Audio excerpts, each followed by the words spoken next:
Hello, जय Shri Krishna. How are you? Fine.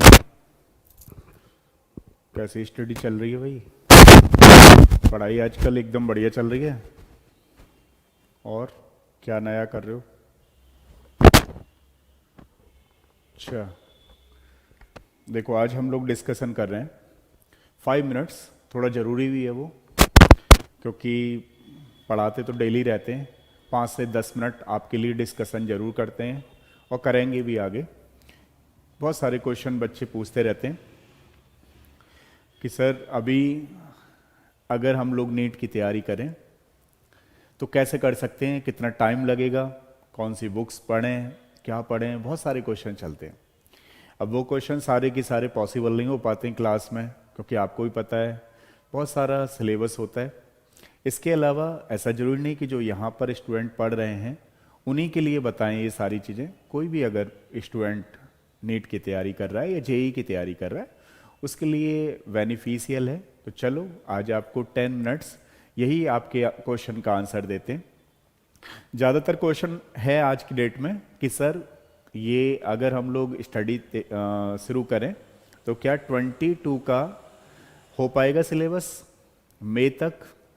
Actually में तो पहला ये क्वेश्चन है मई का, है ना, एग्जाम को लेकर के रहता है। दूसरा क्वेश्चन है कि हम कौन सी बुक्स पढ़ें। तीसरा क्वेश्चन होता है कैसे तैयारी करें। बहुत सारे क्वेश्चंस बच्चों के चलते रहते हैं। चलिए हम लोग एक एक करके देखते हैं क्वेश्चनों को। सबसे पहले कि भाई तैयारी कब से शुरू करें। शुरू से ही ले लेते हैं कि नीट की तैयारी कब से शुरू करें। देखिए जो एक अप्रोप्रिएट टाइम है, अप्रोप्रिएट टाइम तो 11th क्लास है, क्योंकि सारे बच्चे जानते हैं 11 12th का ही सिलेबस नीट या IIT जेई में आता है। अब 11th में कुछ बच्चों की, कुछ पेरेंट्स की कुछ चीज़ें रहती हैं कि चलो भाई नहीं, अभी 11th हम लोग NCERT के हिसाब से करते हैं, फिर 12th में करेंगे तैयारी। अब जिन बच्चों ने 12th कर लिया उनको एक लगा रहता है, मतलब अनसर्टेनिटी रहती है कि कैसे तैयारी करें। बहुत सारे क्वेश्चन चलते रहते हैं। अच्छा, कुछ करते नहीं है तो कुछ क्वेश्चन भी नहीं चलेंगे। तो जब आप तैयारी करेंगे और जब आप बहुत अच्छी तैयारी करेंगे तो बहुत अच्छे क्वेश्चन चलेंगे आपके दिमाग में। तो क्वेश्चन भी उन्हीं बच्चों के दिमाग में चलते हैं जो बच्चे तैयारी करने की सोच रहे होते हैं या बहुत अच्छा सोच रहे होते हैं। तो देखिए मैं आपसे जो डिस्कशन करूंगा, एक आध बच्चे को चीज़ें खराब लग सकती हैं तो मैं कभी सोचता नहीं हूँ, आपको भी और पहले ही बता दूं कि इस डिस्कशन में जो भी मैं थोड़ा बहुत इस तरीके का डिस्कशन करता हूँ तो उसमें ये सोच के चलता हूँ कि पूरी ऑनेस्टी के साथ बताऊँ अपने एक्सपीरियंस को, है ना। उसमें कहीं कोई ऐसा नहीं है। और क्लास में तो आपको पता ही है कि सब कुछ सही चलता रहता है, कोई ऐसी दिक्कत नहीं है। हाँ, यहाँ पे थोड़ा सा किसी बच्चे को खराब लग सकता है कि अच्छा सर क्या बोल रहे हैं। तो देखिए सबसे पहला क्वेश्चन आता है, जैसे कि मैंने अभी आपको बता दिया तैयारी तो करनी चाहिए। अब कुछ बच्चों ने 12th कर लिया है, वो अपनी पूरी तैयारी कर रहे हैं। तो तैयारी में नंबर 1 क्या होता है, ऐसा क्या करें कि आप 16 लाख बच्चे बैठते हैं नीट में, तो आप कैसे तैयारी करें कि अपने आप को 40,000 सीटें मान लीजिए गवर्नमेंट की और टोटल प्राइवेट मान लीजिए 85,000 सीटें प्राइवेट गवर्नमेंट को लेकर के। अब हर कोई बच्चा चाहता है कि गवर्नमेंट में सिलेक्शन हो, तो गवर्नमेंट में कैसे हो। अब IIT जेई की 11,000 सीटें हैं, NIT मान लीजिए मिला लीजिए, सब कुछ मिला लीजिए, ट्रिपल IIT मिला लीजिए, 20,000 सीटें हैं। तो कैसे आप तैयारी करें कि आपका नंबर, मान लीजिए नीट की तैयारी कर रहे हैं 30,000 में आ जाए। कैसे तैयारी करें कि आप 10,000 में आ जाएं, और कैसे तैयारी कर लें कि आप अंडर 1000 में आ जाएं। क्या नया करें कि आप टॉप 10 में आ जाएं। अब बातें करने में, सुनने में तो ऐसी लगती हैं कि ये टीचर क्या बता रहा है, लेकिन मैं सही बता रहा हूं। आप टॉप 10 में भी आ सकते हो, तो फिर नया क्या करें। नया ये है अपने आप को चेंज कर लो, जितना कर सकते हो अपने आप को चेंज करो, क्योंकि चेंज ही एक ऐसी चीज है जो आप टॉप 10 में भी ला सकते हो। अगर अपने आप को चेंज नहीं कर सकते हो तो चीजें आपको ऐसी ही लगेंगी जैसे किसी ने वैसे बोल दिया और वो सब कुछ ऐसे निकल गया। अब चेंज में क्या है, बहुत सारे बच्चों ने इस बार भी पेपर दिया, मार्क्स भी कम आए। क्या चेंज किया आपने, क्या चीजें सीखी उससे एग्जाम से। भाई गॉड ने तो आपको ये मार्क्स जो दिए कम दिए क्योंकि आपको आपके हिसाब से दिए, तो आपको उसमें चेंज होना है। तो कितना चेंज हुए आप लोग? चेंज का मतलब है कि अपनी ड्रॉबैक्स को निकालना, यानी कहीं ना कहीं तो कमी चल रही होगी, उन कमियों को पूरा करना। कुछ स्टूडेंट्स समय रहते हुए पूरी कर लेते हैं, कुछ बच्चे जानबूझ करके चलता रहता है कि आज बुआ के लड़के की शादी है उसमें जाना है, आज मामा के लड़के की शादी है उसमें जाना है। तो देखिए ये इसमें क्या होता है कि आपको एक जबरदस्त तरीके से अपनी एक प्लानिंग बनानी होती है, स्ट्रेटजी बनानी होती है। ये एग्जाम ऐसे ही नहीं है कि आपने सोच लिया और चलो भाई 3 मंथ में तैयार हो गया, जैसे वो इंग्लिश स्पीकिंग का कोर्स होता था ना, 90 डेज में इंग्लिश बोलना सीखें। ऐसा इसमें कुछ भी नहीं होने वाला।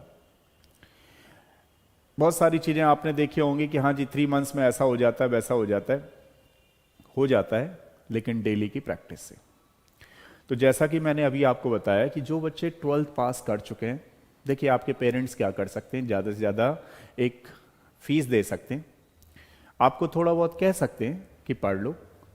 पढ़ना आपको ये, टीचर आपको क्या कर सकता है, एक बहुत अच्छा समझा सकता है, आपको चीज़ें समझ में नहीं आ रही हैं और भी अच्छे डाउट लेकर के उसको क्लियर कर सकता है।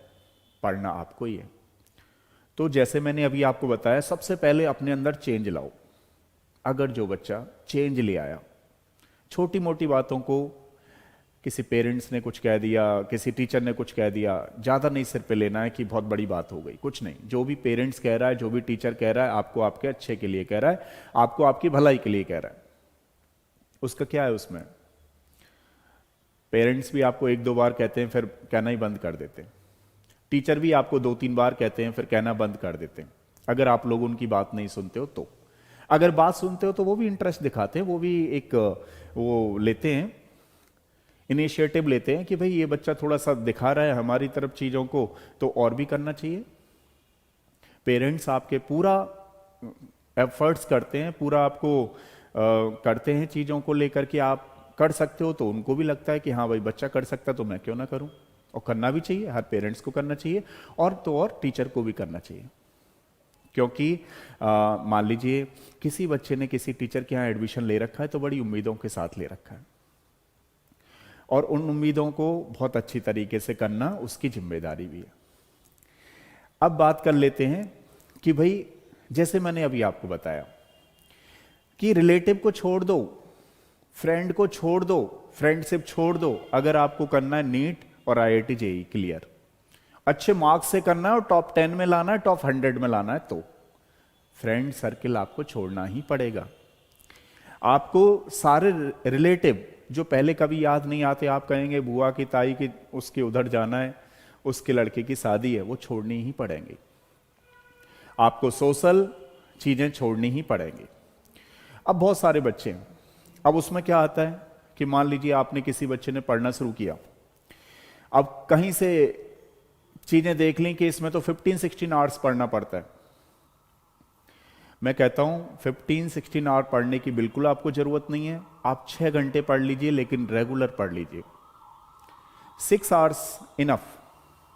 मान लीजिए कोई बच्चा कोचिंग में पढ़ के आता है 4 से 5 घंटे, इसके अलावा 6 आवर्स रेगुलर अपने आप को पढ़ना है, खुद से पढ़ना है, सेल्फ स्टडी करनी है, इनफ। कोई जरूरत नहीं है आपको 15 घंटे पढ़ने की। बेवजह घंटे का टाइम ना निकालें कि मैं 13 घंटे पढ़ूंगा, और टेंशन ना लें, क्योंकि इससे टेंशन ही होगी। 13 घंटे कभी पढ़ा ही नहीं जाएंगे, और उसमें आप जोड़ घटाव करते रहेंगे, कैलकुलेशन करते रहेंगे। तो इन कैलकुलेशनों से थोड़ा बचना है। तो पहली चीज समझ में आई, अपने आप को चेंज। कोई कुछ कह भी देता है तो नॉर्मली रहो, समझाने के लिए कह रहा है। दूसरी वाली बात मैंने आपको क्या बताया, रिलेटिव, ये सोशल साइट्स और फ्रेंडशिप। आपका ध्यान रखिएगा, फ्रेंड का सिलेक्शन हो गया, आपका नहीं हुआ, तो फ्रेंड्स आपका ही फ्रेंड है, ऐसा चेंज हो जाएगा, आपको ये लगेगा कि आप तो उसके साथ कभी थे ही नहीं। इतना चेंज हो जाएगा कि आपको ये लगेगा कि वो तो आप कभी फ्रेंड थे ही नहीं उसके। समझ रहे हो ना? तो क्या आप ऐसा चाहोगे कि वो आपको अनदेखा करे और आप सोचते रह जाओ? ऐसा तो कभी नहीं चाहोगे। तो मैं आपको बार बार टिप्स बताता रहूंगा इसी बात के लिए कि कोई भी आपका फ्रेंड तभी तक है जब तक आप बहुत अच्छा कर रहे हो। अगर आप बहुत अच्छा नहीं कर रहे हो, डेफिनेटली मैं कह सकता हूं कि आपका कोई फ्रेंड नहीं रहने वाला, सब चले जाएंगे और फिर आपको लगेगा यार मैंने क्या ऐसी गलती कर दी ताकि मैं नहीं गया। तो चिंता ना करिए, बीच बीच में मैं बताता रहूंगा, मेरी जिम्मेदारी है, मैं आपको जगाता रहूंगा। आप कैसे सो जाओगे, कोशिश हम भी करेंगे, जगाते रहेंगे। तो बात समझ में आई आपको? इन सारे सर्कलों को छोड़ो। तो दो बातें क्लियर हुई यहां पे, एक तो अपने आप को चेंज लाना है, दूसरा सर्किल छोड़ना है। फ्रेंडशिप वाला, ये रिलेटिव वाला, ये सब बाद में रिलेटिव बन जाएंगे, साथ बाद में फ्रेंड बन जाएंगे। एक नहीं चार चार बनाना फिर, और चार नहीं 40 बनाना, 400 बनाना, लेकिन सिलेक्शन लेने के बाद। एक ये घंटे वाली पढ़ाई छोड़ो भाई, 15 आवर 16 आवर का कोई मतलब नहीं रह जाता है। 6 आवर पढ़ो, 2-2 घंटे हर किसी सब्जेक्ट को दो। आपके पास 2 आवर्स फिजिक्स के लिए, 2 केमिस्ट्री के लिए, 2 बायो या फिर मैथ्स के लिए। अब क्वेश्चन है किन बुक से पढ़ें, किन बुक से पढ़ें? तो देखिए, सबसे पहले अगर हम सिलेबस की बात करें तो एनटीए की तरफ से जो सिलेबस होता है वो एनसीईआरटी का ही होता है। क्या आपने पूरे एनसीईआरटी के सिलेबस को ढंग से पढ़ रखा है? तो मोस्टली अगर मैं यही क्वेश्चन बहुत सारे बच्चों से पूछने लगूं तो अंदर से जवाब आएगा कि हमने तो कभी पढ़ाई नहीं, एनसीईआरटी बुक ले रखी है बस। अच्छा, ये तो बात हो गई इस तरीके से। अब मैं किसी बच्चे से कहूं कि आपके पास कौन कौन सी बुक्स हैं, तो बच्चे इतने नाम गिना देंगे कि मैंने भी कभी नहीं बुक्स पढ़ी होंगी वो वाली। यकीन के साथ कह रहा हूं आपको, हकीकत के साथ कह रहा हूं। तो इसमें क्या हो रहा है कि सबसे पहले ये कुछ इस तरीके की फिनोमेना हो गई कि जो हमें चाहिए वो तो हम ले ही नहीं रहे, और जो हमें नहीं चाहिए वो हम इकट्ठा करते जा रहे हैं, बेवजह इकट्ठा करते जा रहे हैं। ऐसे दिमाग का हल कर देते हैं आप लोग कि मतलब जिन चीजों को हमें चाहिए, जो हमें जिसका आंसर वो होना चाहिए वो नहीं होता है, लेकिन वो घुमा फिरा करके वहां ले जाते हैं उन चीजों को जिसका कोई मतलब नहीं रह जाता। तो इससे एक कंक्लूजन निकला कि बुक्स आपको कौन सी पढ़नी है, सबसे पहले प्रायोरिटी पे एनसीईआरटी लेनी है। अगर आपके अंदर ये लगने लग जाए कि एनसीईआरटी की आपको एक एक लाइन पता है, एनसीईआरटी की हर चीज पता है, आपको पीछे के आंसर आपने बिल्कुल ढंग से लगा रखे हैं, यकीन के साथ कह सकता हूं आपका कोई सिलेक्शन नहीं रोक पाएगा। दूसरा मतलब नेक्स्ट वाला पॉइंट क्या है हमारे पास कि ये सारी चीजें जब आप कर रहे हो, तो जैसे मैंने अभी आपको बताया कि अगर आप रेगुलर हो, डेफिनेटली आपको बहुत सारा कॉन्फिडेंस आएगा, बहुत सारी चीजें आपकी बहुत क्लियर होती जाएंगी। और अब आपको चाहिए एक मोटिवेशन करने वाला गुरु, यानी कि आपको आपकी कमियां बताने वाला। वो कमियां बताने वाला आपके पेरेंट्स भी हो सकते हैं। तो कैसे? पहले मैं कई जगह, बहुत सी जगह, अभी तो ऑनलाइन होने लगा है, पहले मैं बीच बीच में जाता रहता था, ऐसी जगह जाता था जहां पर पेरेंट्स डॉक्टर हैं, वो बच्चे को क्वेश्चन लिख करके दे रहे हैं और डाउट के लिए मुझे बुलाते थे। हाँ, मैं होम ट्यूशन नहीं जाता था, लेकिन बता रहा हूं कुछ इस तरीके से जाता था कि हाँ भाई सिलेबस कंप्लीट कराना है, कुछ बाहर जाता था।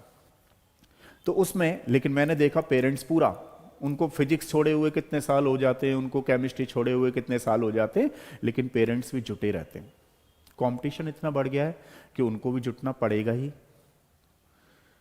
और आप तो अपना एफर्ट्स करते हो, लेकिन जैसे मैं अभी आपको बता रहा हूं कुछ पॉइंटों को, कुछ उन पॉइंटों को लेकर के अगर आप ध्यान से करोगे चीजों को, तो डेफिनेटली आप बहुत अच्छा कर सकते हो।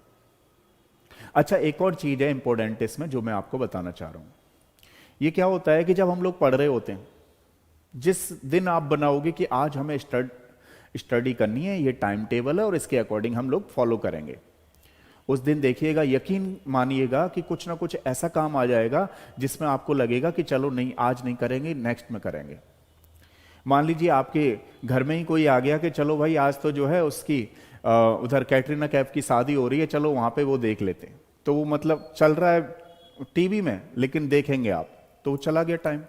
तो कंक्लूजन क्या निकला इसका? कंक्लूजन ये है कि जब आप स्टडी टाइम टेबल बना रहे हो तो उसको चाहे कुछ भी हो जाए, बारिश पड़े, आंधी आए, तूफान आए, कुछ भी आए, चाहे आप बीमार क्यों ना हो जाओ, उस कंडीशन में भी आपको अपने स्टडी रूल को नहीं बिगाड़ना है। तो अगर आप ये सारी चीजों को फॉलो करोगे तो डेफिनेटली आप अपना अच्छा कर सकते हो। रेगुलर पढ़ना होगा इसमें। अब जैसे यहां पे एक बात ले लेते हैं, अब आपकी बुक्स की क्लियर आ गई, आपको बहुत सारी बुक्स से बिल्कुल मतलब नहीं है। सबसे पहले एनसीईआरटी करिए और प्रीवियस ईयर क्वेश्चन को सॉल्व करिए, और इतना कर लीजिए, वो भी मैं बताऊंगा बूस्टर के लिए नंबर 100 में कैसे लाएं, 10 में कैसे लाएं। तो बुक्स वाली बातें, अगर आपके पास कुछ बहुत ज्यादा बुक्स हैं, उनको ज्यादा मतलब मत रखिए, अपने खुद के नोट्स बनाइए, अच्छा बनाइए। अब कर लेते हैं कि भाई इतने महीने सफिशिएंट है या नहीं है। बहुत सफिशिएंट है। नीट या आईआईटी जेई के हिसाब से देखें हम, भी आ जाए, अंडर 10 भी आ जाए, तो 8 मंथ, ओनली 8 मंथ्स। लेकिन कैसे? रेगुलर। 8 मंथ में कोई बच्चा बहुत अच्छा कर सकता है। और ऐसे बच्चे जिनके मार्क्स इस बार 300 आए, मतलब अबव 300 आए, तो डेफिनेटली वो 650 में कन्वर्ट कर सकते हैं। और अगर कोई बच्चा 200 वाला भी चाहे, तो 200 वाला भी 600 तक ला सकता है। लेकिन कुछ चीजें आपको स्ट्रेटजी बदलनी पड़ेगी और चेंज लाना होगा अपने अंदर। तो पहला ही काम है चेंज का, जो आपको करना ही पड़ेगा। चेंज नहीं ला पा रहे हो, यकीन मानिए जो आप आज कर रहे हो वही कल करोगे, वही फिर परसों करोगे, और ये करते करते करते करते मंथ निकल जाएंगे। एक दिन ऐसा आ जाएगा आप सोचोगे यार करना क्या है। तो ये कभी इस बार कंडीशन बिल्कुल नहीं आनी चाहिए आपकी। ये मैं आपको बार बार करता रहूंगा, बार बार बताता रहूंगा। अब बात करते हैं कि अंडर 100 में कैसे आओ आप, अंडर 1000 में कैसे आओ। ठीक है ना, क्योंकि कॉन्फिडेंस अभी आ नहीं रहा होगा ना। जैसे मैं 100 की बात कर रहा हूं, टॉप 10 की बात कर रहा हूं, तो आपको ऐसा लगेगा हाँ बिल्कुल बात सही कह रहे हो। करने में और कहने में बहुत फर्क होता है, बहुत ही जमीन आसमान का फर्क है। कहने को तो मैं पहले बोल दूं कि आप फर्स्ट रैंक भी कर सकते हो, लेकिन फर्स्ट रैंक के लिए आपको तो चेंज होना पड़ेगा ना। तो उसके लिए तो आपको इतने एफर्ट्स लगाने पड़ेंगे कि जितना मैं नहीं बोल रहा हूं उससे ज्यादा आपको लगाना पड़ेगा। आप फर्स्ट रैंक भी ला सकते हो। तो अब क्वेश्चन है कि कैसे लाओ, कैसे लाओ आप टॉप 10 में, या कैसे 100 में लाओ। तो उसके लिए मैं आपको जबरदस्त तरीका बताता हूं। आप जरा अप्लाई करके देखिएगा और उसको टेस्ट दे करके देखिएगा ना। अगर आपका नंबर 1 आए तो मुझे बताइएगा। नंबर 1 कब की बात कर रहा हूं? ये फोर्टनाइट टेस्ट चलते रहते हैं उसकी बात कर रहा हूं। इतनी मेहनत करो, इतनी मेहनत करो आप कि जिस चैप्टर को पढ़ रहे हो उस चैप्टर में से इतने क्वेश्चन कर लो हर जगह से, ताकि ऐसा कोई क्वेश्चन ना दिखे टेस्ट पेपर में जो आपने पहले से सॉल्व ना कर रखा हो।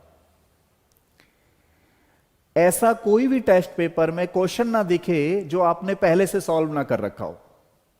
इतनी मेहनत करनी है आपको। यकीन मानिए कि अगर आपकी प्रैक्टिस इतनी है तो वहां जब जाओगे, पूरी तैयारी के साथ जाओगे, तो आपको कॉन्फिडेंस तो अलग से रहेगा, प्लस कभी भी घबराहट नहीं होगी कि आपका सिलेक्शन होना है या नहीं होना है। पहले से आप रेडी रहोगे कि मेरा तो सिलेक्शन है ही है। अंदर से लगेगा, भले ही किसी को बाहर ना बता पाओ, क्योंकि ये चीज अंदर वाली है, ये अंदर की बात है। तो ये भी मैंने आपको बताया कि इतनी मेहनत करनी है कि कोई क्वेश्चन ना रह जाए जो आपने पहले से सॉल्व ना कर रखा हो। इसके लिए जुट जाइए आज से ही और अभी से ही। और रही बात मेरी, तो मैं बीच बीच में बताता रहूंगा, ठीक है ना, करता रहूंगा, आपको समझाता रहूंगा। और डेफिनेटली मेरी शुभकामनाएं तो सारे बच्चों के साथ हमेशा रही हैं और रहती भी रहेंगी, आगे भी रहेंगी, फ्यूचर में भी रहेंगी, ठीक है ना। और अगर आपको लगता है कुछ भी क्वेश्चन है, क्वेरी है, आप डेफिनेटली पूछिए। नेक्स्ट वीडियो में मैं मिलूंगा और उम्मीद करूंगा इस बात की कि जो जो पॉइंट मैंने आपको बताए हैं, थोड़ा उन पॉइंटों पे आप लोग वर्कआउट करो और कोशिश करो शाम को कम खाना खाते हुए चीजों को ज्यादा पढ़ना, और जितना पढ़ सक रहे हो सुबह उसको रिवाइज करना, ठीक है। उसी के साथ नेक्स्ट वीडियो मिलते हैं, तब तक के लिए थैंक यू सो मच।